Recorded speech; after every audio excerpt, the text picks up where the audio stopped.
In our previous video, we discussed the need for abstract methods in an abstract class. An abstract method is essentially a hook that goes from a superclass down to its subclass. The superclass defines the method signature, terminates it with a semicolon, and then every subclass is under contract to provide a definition for that method signature. So let's take a look.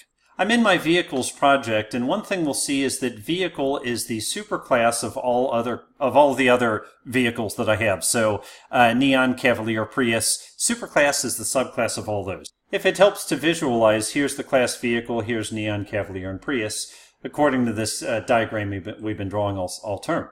So one thing is that a vehicle has a method called toString, which returns the gallons of gas in the odometer of the vehicle. What if we wanted to add manufacturer as well? Well, in that case, we could do a big if statement that says if it's a Prius, then the manufacturer is Toyota. If it's a Neon, then it's Dodge. If it's a Cavalier, then the manufacturer is Chevrolet or General Motors, however you want to say that. We could do that, but the trick is every time we add a new vehicle, we would have to change that if test in this superclass called vehicle. A big rule in object-oriented programming, or don't want to say rule, but a principle in object-oriented programming, that superclass should not have hard-coded dependencies on the subclasses. If you do that, you have a very brittle program, one that breaks when there's change. We know in this field of information technology, change happens very regularly. So we don't want to say, well, the project would have been done on time, but you changed this. We don't want to say that. Instead of that, we want to make software that's open to change, that embraces change.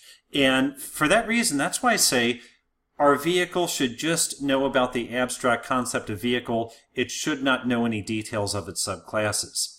So what we're going to do is make an abstract method called getManufacturer, something like that.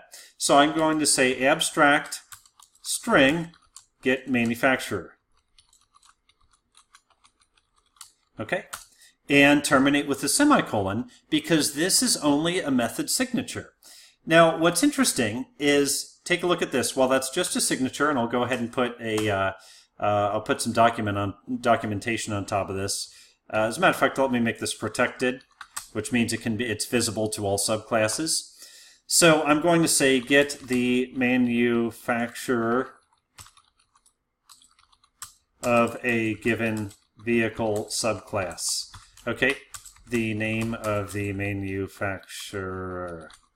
Okay, and so then I'm going to say, take a look at this, plus manufacturer plus get manufacturer. Of course, I could have chosen something a bit easier to spell, but nonetheless, this is the template design pattern. Notice that we've only defined the method signature getManufacturer, but we can call or we can invoke that method from within this abstract superclass, and the subclass is what will actually do the thinking for us. So that's the value of abstract classes, abstract methods in the template design pattern. All you have to do is define the method signature here, and you can invoke the method signature from the superclass as well. Hence the name template, because you're setting up a template and you're saying these are the steps that I want the subclass to execute. You're defining those steps through a series of abstract methods, and then you're invoking them from the superclass in the order in which you want to invoke them. But the subclass is what's determining what actually happens. Now, there are a couple of other changes that we need to make here. First of all, we'll notice that this vehicle class does not compile anymore, because to have an abstract method, we can only put that in an abstract class. What's the difference between a normal class and an abstract class? Two things. Number one, this word, public abstract class vehicle. Now we compile. What's the other difference? You cannot create an object from an abstract class. In other words, if I were to go back to driver and I were to say vehicle equals new vehicle, what would happen here? We'll get a red line that says vehicle as abstract cannot be instantiated. So in other words, we cannot create an object out of this class directly anymore. Reason being, it knows it has this method defined, but no behavior. We can still create objects of the subclasses, just not the superclass.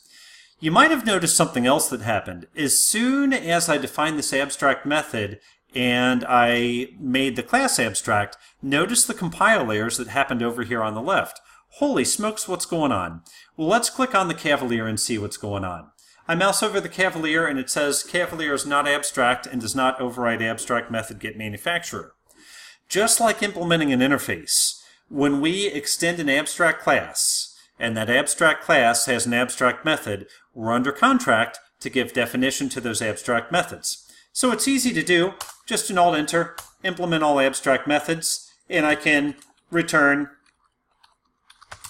Chevrolet.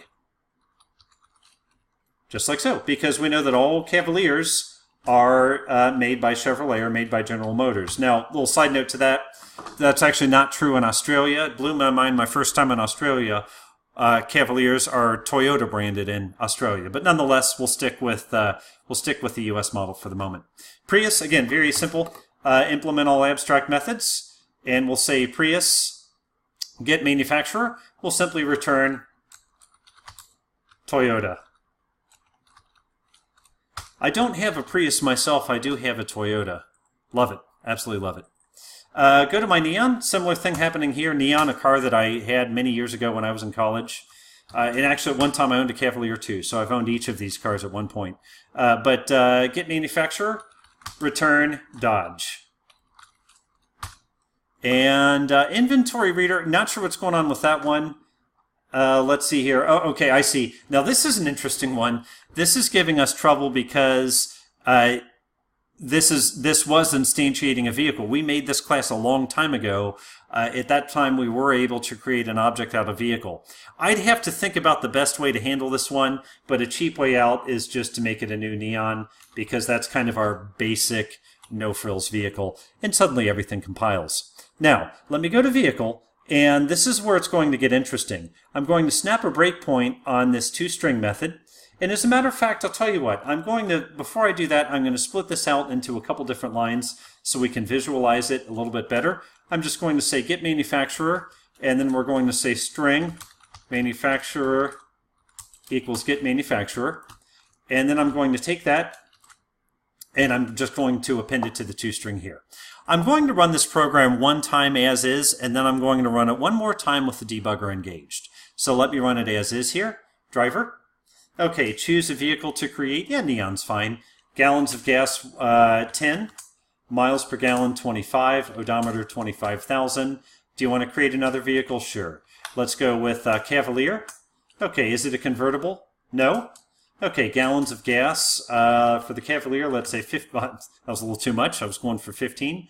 Miles per gallon, 15. Odometer, 15,000. Do you want to create another vehicle? No. Distance to travel, 100. Reimbursement rate, 25. No more trips. So if you take a look, notice that the manufacturer for the Neon says Dodge. The manufacturer for the Cavalier says Chevrolet.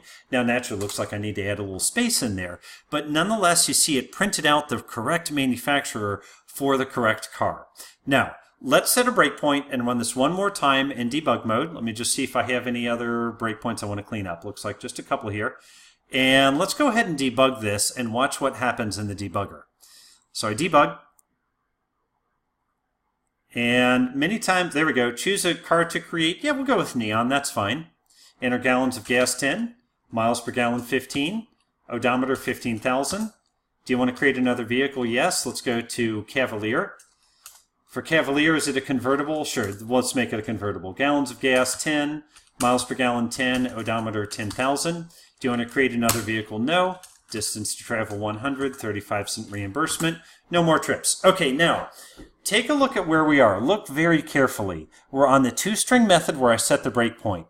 We're in the vehicle class. But, look down here at the variables. Do you see the type? That refers to the object we're currently looking at. This is an interesting scenario because the object type is Neon. Where we are right now is vehicle. So this toString method is being inherited from vehicle into Neon. In other words, it's this flow here. Our driver is calling toString. It's calling it on Neon. Neon does not have a toString, where you see execute here, think toString. So it's inheriting it from the superclass. In other words, Inherit, other class calls execute method. Subclass does not have execute method, so it goes upstairs and it finds the execute method upstairs. What we're about to see is our abstract class and our template method, where the superclass defines a method. Here we're calling it hook, but in our case it's called getManufacturer. And when we invoke that from the superclass, it's going to go down into the subclass to find the right logic to play. So let's watch it happen. Let's remember debug and F7 is step into. F7 means if I'm on a method call, go into that method. Take a look at line 99. Do you see the method call to getManufacturer? Do you see here getManufacturer is just a signature, not an implementation? Do you see here that we have the vehicle tab highlighted? Watch carefully as I press F7. Look at the tab that gets highlighted. I press F7 and notice we go into Neon. We're in the getManufacturer method of Neon. That returns Dodge. I press F8, and where do I go back? I go right back to Vehicle, and what's in the manufacturer method? The word Dodge, and that's what's going to print to our output. So I'll go ahead and F9, or let's see, we'll go and debug. We'll say continue, F5 in NetBeans, F9 in IntelliJ. And let's watch this happen a few more times. I'm just going to say, okay, continue. And now where are we? Well, we're in a Neon again, it looks like. So nothing crazy here. Go back to Dodge like so, and we're good. And F5. Okay, this time, take a look. The object type is Cavalier. So once again, we're in the superclass vehicle. We're inheriting the method toString, but that method toString has a hook back into the subclass because it's invoking the method getManufacturer. GetManufacturer is only a signature in the abstract superclass. So when I choose F7, where do we go? I choose F7 and notice we're in the Cavalier tab now, and now it's returning Chevrolet. I choose F8 and I choose F5 again, and it continues. So by the way, you might notice that it hit Prius a couple times there. The reason is I confused my debug keys, and instead of saying continue, I actually ran it again. That's why there was a little discrepancy there. But not to worry, if we go back and we take a look at output, we will see that it called Dodge one time and it called Chevrolet the second time. So abstract class, abstract method, that lets us put a hook into any subclass, present or future. As a matter of fact, what if I created a new superclass? Let's say we'll make this a Nissan Leaf, and everything looks good there, so I'll go ahead and choose Finish. Now for Nissan Leaf, I'll say extends vehicle. Okay, and notice as soon as I do that, compiler breaks it, and it says you need to say who the manufacturer is. Okay, easy enough. For this, I'm going to say return Nissan, terminate with a semicolon, and now I could easily go back to my driver. I could add Leaf as a new option, and we would see that all of this contract would still work. For the sake of time, I won't bother going through all of that, but nonetheless, you saw as soon as I had it extend vehicle, it required that I override or provide an implementation for getManufacturer, because that's the abstract class of vehicle. Now I'll confess I can't help myself. I paused the video and I went ahead and added a leaf to our computation here. So let's just very quickly go through this. Distance to travel, well, sure, 1,000. Reimbursement, 35. Do you want to create another trip? No. Now let's take a look here. I'm in the toString method of class vehicle. What happens when I press F7? You guessed it, getManufacturer. You see I just put together this quick and dirty class, return Leaf, and F5 to continue, and oh, I did it again, didn't I? F5 to continue when I'm in F9. But nonetheless, take a look at the outcome, and sure enough, you see manufacturer Nissan. So that's a major benefit of the template design pattern. The superclass is setting up the structure, the subclass is deciding the behavior, but even better, you can add subclasses into the future and plug them into the same template. So I hope this discussion has been helpful. I look forward to reading your comments. Thank you.